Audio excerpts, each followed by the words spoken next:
They're really here to experience the outdoors, the Right. grandeur of Kauai. Right. And they're, to some degree, they're trying to get a sense of that host culture. And so the Na Pali Coast is a world-class destination. A natural disaster and a pandemic forced the issue, and now Hawaii remains at the forefront of regenerative tourism, the reimagining of tourism, and adaptive management. These are the in vogue new buzzwords being used worldwide as destinations begin recovery from the COVID-19 pandemic. And it's ranked always one of the top 10 most scenic trails in the world, and then top 10 most dangerous trail in the world, although it's per capita pretty safe because our visitors that use it are pretty skilled. Yeah. Right. At Haena State Park on Kauai, adaptive management kicked into high gear after the historic 2018 floods, which closed much of the North Shore for a year and a half. The DLNR Division of State Parks accelerated the implementation of the park's master plan and used a total pause in visitation to redesign and rebuild the parking lot, to build upon strong engagement with the community and lineal descendants of the area, and to evolve partnerships with others, like the Hui Maka'aina Na o Makana, which is now handling reservations, parking, and a shuttle service to the park. We can be innovative and try to not only reduce the impacts to our neighbor rural communities, but also empower them to help us in the management, because we know the state can't do it alone. Haena, the gateway to the famous and immensely popular Na Pali Coast State Wilderness Park, now is able, through reservation and parking controls, to cap daily visitation to both parks at 900 people, compared to 2,000 or more before the flood. You know, there is no one recipe on how to manage sensitive cultural resources, sensitive natural resources, and a fluctuating, visitor industry. A lot of moving parts to work with, and that's the adaptation part. We don't know how it's going to work until we launch it, and then we have to tweak it. The visitor industry has certainly fluctuated a lot since early 2020.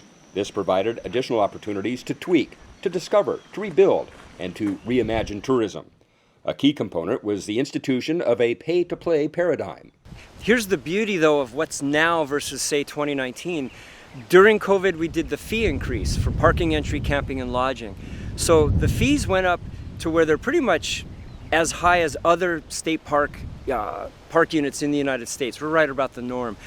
But we were really low. So what we can do now is we can generate more money with less patronage because of the way the math works, which gives us also greater luxury to partner with somebody so that they can also cover their costs and make money, be it either the private sector or a community-based organization.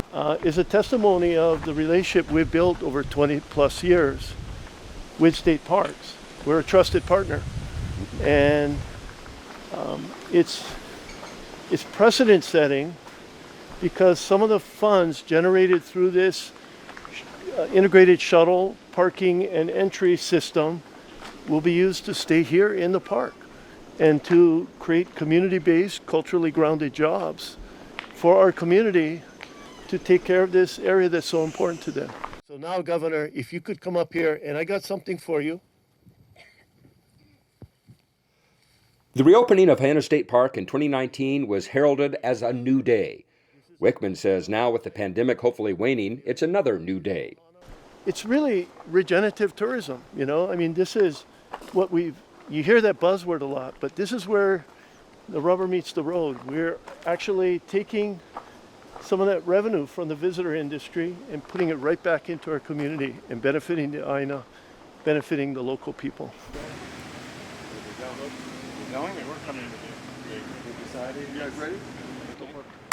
Stand by for me. I'm counting down. Dozens of national media organizations are taking notice of the Hawaii-style New Days. Well-known travel writers and broadcasters have visited Kauai in recent months to chronicle regenerative tourism at Haena. We do a series on my public television show called The Travel Detective called Hidden Gems. PBS is planning a segment for its Travel Detective program hosted by tourism journalist Peter Greenberg. Greenberg and his production team visited the park in June 2021. Oh, it's a great idea because the community is involved. You have to educate the community as well because you have people in the community who are just going by the numbers. Oh, we want more visitors. We want more average spend. We want more average stays. That concept no longer works, and people need to know that. The problem that we have on a global scale is entitlement. People think they're entitled to it. They're entitled to be responsible. And once they're responsible, then they can be entitled to have a great experience. But before that responsibility, at this point, we've reached the point of diminishing returns. Community management has to come into play. We're all looking at solutions to curbing what has been called over-tourism. And so we need the national media guys to tell the global visitor industry there's a new normal, and the new normal is make your preparations before you come, because the era of e como mai, or just come and get it, that's gone now. You got to plan, but the beauty is the visitor will get a better experience, we will generate income, and ideally the community around us will be less impacted.